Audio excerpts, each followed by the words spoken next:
เป็นกำลังกบใหม่อยู่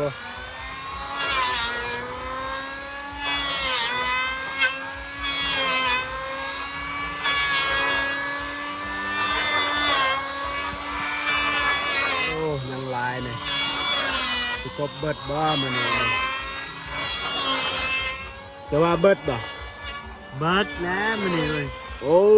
เบิดแน่นอนเนาะเบิดจะเบิดเพิ่นว่าเบิดมื้อนี้บ่เบิดบ่เศร้าเพิ่นว่ากบให้มันเบิดมื้อนี้คอยได้ขนาดคอยเฮ็ดเด้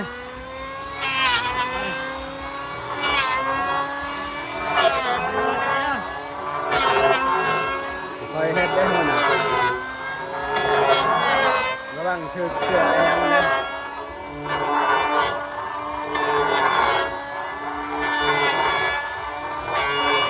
อันนี้ก็แม่เฮาเนาะยิ้มโบ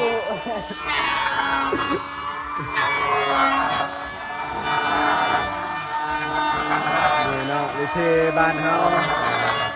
ที่บ้านเฮาก็แค่นี้นี่แหละกบใหม่จับกบหน่อยเนาะกบให้มันสะอาดว่าเราคือเฮ็ดนี่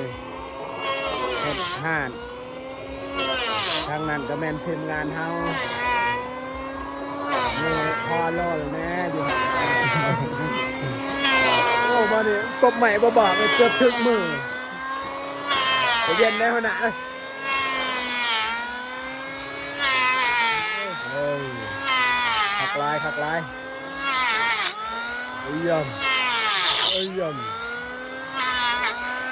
พอแล้ว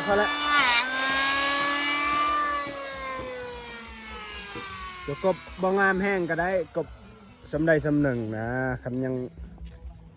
เบื้องนี้แล้วป่ะสุดแล้วโอเคเบื้องสิจับกบเลย